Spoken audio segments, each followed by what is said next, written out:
Kaixo, ongi etorria. Ekuazio linealen sistema izango dugu bi ekuazio lineal ditugunean. Adibidez, hemen bezala, edo hemen, edo hemen. Eta ze gertatzen da ekuazio lineal sistema hauekin? Zenbat soluzio ditu? Segun, argi daguna da, soluzio izateko aldi berean, bete behar da hemen eta hemen soluzio parea. Orduan, ze gerta daiteke teorian? Ni baldin badut, hau grafiko bat baldin bada, hemen zuzen bat, hiru aukera hon daitezke, bat izan daiteke etortzea mendik, eta ikutzea.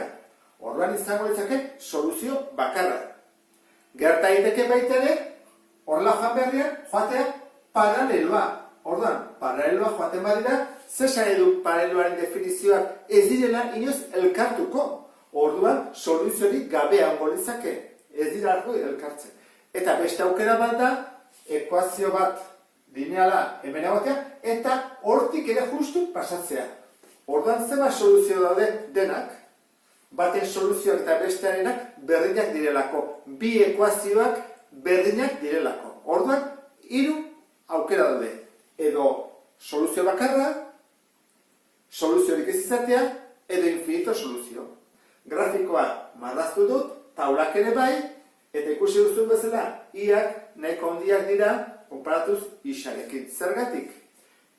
Isa handiagoa delako. Isa handiagoa denean, esan edut, malda handiagoa izango dela. Horratik indut luzatu. Behar balde badut gehiago, luzatuko dut. Lehenengo pausua zein da? Bakantzea. Horran, i hau bakanduko dut, eta i hau bakanduko dut. I hau bakantzeko minusa da. Zer dingo dut? Eskubira eraman, eta orduan, hau eramango dut ezkerrera. Nola geldituko litzake? Bi isa, kentzera batutzen, eta hau, bestaldera batutzen. Hau da geldituko litzakena, orduan jarriko dut erantara. I berdin, bi isa, gehi lau. Lehenengoa, bakandu dut. Bigarrena, berdin gertatzen da, minusarekin dago, orduan, eramango dut eskubira, eta hau, ezkerrera. Gertatzen da, kaso honetan, lau isa izan da, kenbi. Horran da, i berdin, lau isa, kenbi. Urrengoa. Urrengoa, goikoaren berdina da. Horran, ditu. I berdin, bi isa, gehi lau. Urrengoa. Is bakandu egin behar dut, horran, pasatuko eskubira, eta hau, ezkerrera. Horran, lau isa gehi zortzi berdin bi i. Zer gertatzen da kaso honetan, i bakarrik guzteko pasatzeu zatitzen. Lau isa gehi zortzi, zati bi berdin i. Baina, zatiketak egin daitezke, ikusten duzu bezala, simplifikatu daiteke. Bana zatitu behar dut. Banatzen probabilitatea erabiliz. Lau isa zati bi, bi isa. Zortzi, zati bi, lau. Berdin, i. Ze ikusten duzu, bi isa, gehi lau, berdin, i, honen berdina dela. Honek esan nahi du, ekuazio hau, eta ekuazio hau, simplifikatuz, eta i isolatuz, hau atatzen bada, hauek, ekuazio berdina direla. Adierazpen desberdina dute, baina, simplifikatuz berdina badin bada, infinito soluzio daude. Bat marrazterakoak, biak marraztuta gelditzen dira. Ikusiko dugu hori ere bai. Eta azkena. Hau, honen berdina da, kopiatuko dut. I berdin, bi isa, gehi lau. Eta falta zaidana da, hau.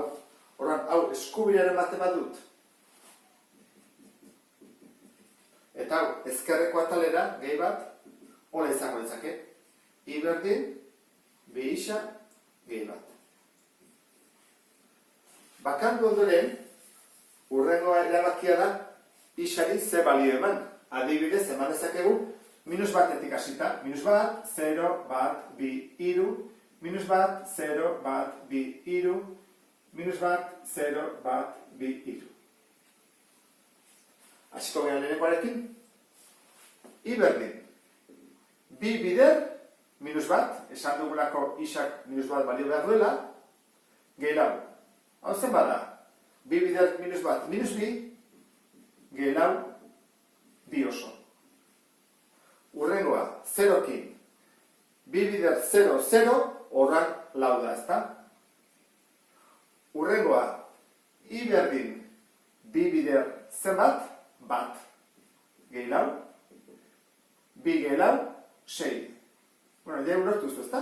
Bi, lau, 6, urrengo argi dago zein den, ezta? 8, zergatik binak adoalako, 8 eta horrema 10.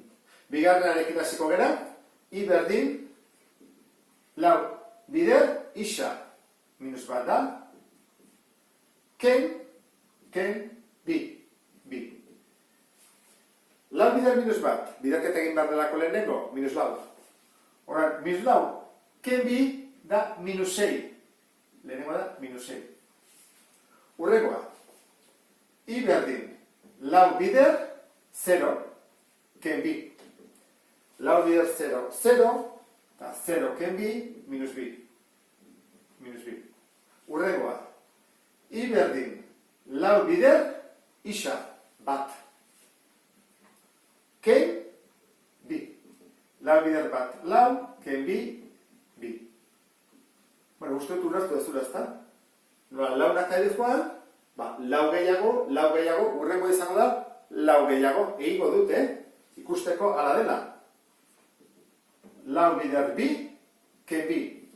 Lau bider bi, 8, ken bi, 6. Ikusten duzu bezala, lau gehiago, eta bizango da, lau gehiago. Eta azkena, bueno, hau ez du kalkulatuko, hori bali dalako, eta hau ere ez. Azkena hau da, has gaitezen.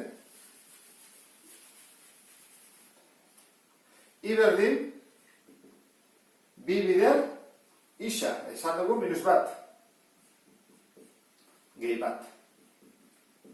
Bi bider minus bat, minus bi, eta minus bi gehi bat, da minus bat.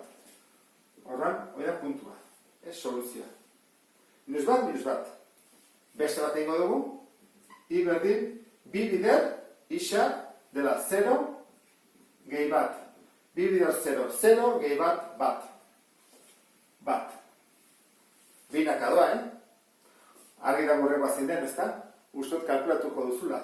Baina bazka egingo dugu. I berdin, bi bider, bat. Gehi bat. Bi bider bat. Bi, gehi bat, iru.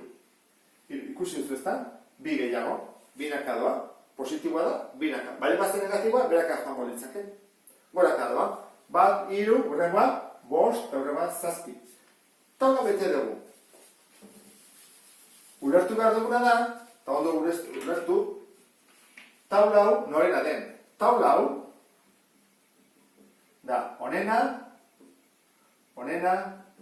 eta onena, berdina delako. Bigarren hau,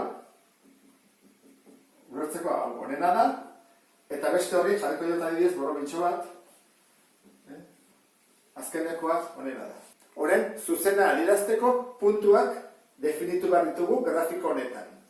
Minus bat denean bi, minus bat denean altura bi, horran gorakagoaz, hor jarriko dut, 0 denean lau, 0 denean altura lau, bat denean altura 6, bi denean altura 8, eta hiru denean altura 10. Zuzen bat, eta zego gutxi gora bera, zeben marraztea eta ez da oso bese izaten, halako ego dugu. Hau izango ditzake funtzio hau, ezta? I berdin, bi isa, gehi lau. Horrein beste hau ditea guaz. Minus bat denean, minus 6. Horrein, minus bat denean, altura da, minus 6. Horti di joan. Eta 0 denean, minus 2. Hoi da, 0 denean, minus 2. Ja, bi puntu. Bat denean, bi, bat denean, altura bi, bi denean, 6, eta hiru denean, 10. Berdina, hor dela. Hemen ikusten duzun bezala, ematen dugu soluzioa berdina. Hori zagontzatzeke sistemaren soluzioa, ezta? Oazen marraztea, irudikatzea, hor jarriko dugu, alde norekien.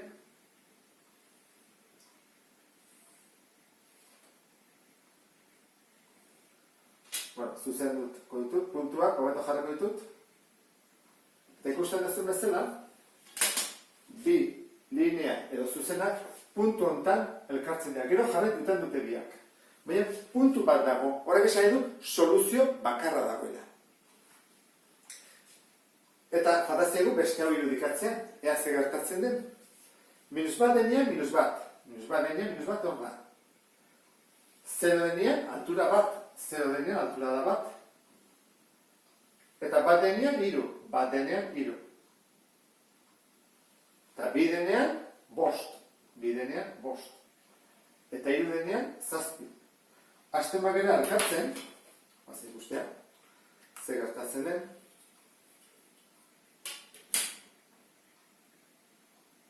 Eta ondo egin ezkero, atako litzaiguke beste hau, ezta? I berdin, bi sari bat. Azter dezagun, azken honetan ze gertatzen da, paraleloak direla. Ordan, paraleloak baldin badira, bi ekuazio lineal hauek ez dira inoiz topatuko grafiko honetan. Nola deituko genioke sistema batera ezinak. Paraleloak direlako. Bitartean, ekuazio lineal sistema honetan, ze gertatzen da, elkartu egiten direla biak puntu horretan. Soluzio bat dago. Orduan, zer da sistema bateragarri mugatua, bat bakarra duelako. Eta zer gertatzen da beste honetan? Esan dugu, bi sari lau, bi aldiz irudikatzen da, hau da, bat bestearen gainean dago, orduan, izango ditzake sistema bateragarri mugagabea, soluzioak ditulako infinitua. Bukatzeko, gogoratu nahi dizut, ekuazio linealen sistema algebraikoki egiten dezunean, badakizu, 3 metodo daudela, hau buruan helduti behar dezula. Ea soluzioak paraleloak dira edo ez diren. Eta honekin, ulertu duzulakoan, beste bat arte, agur.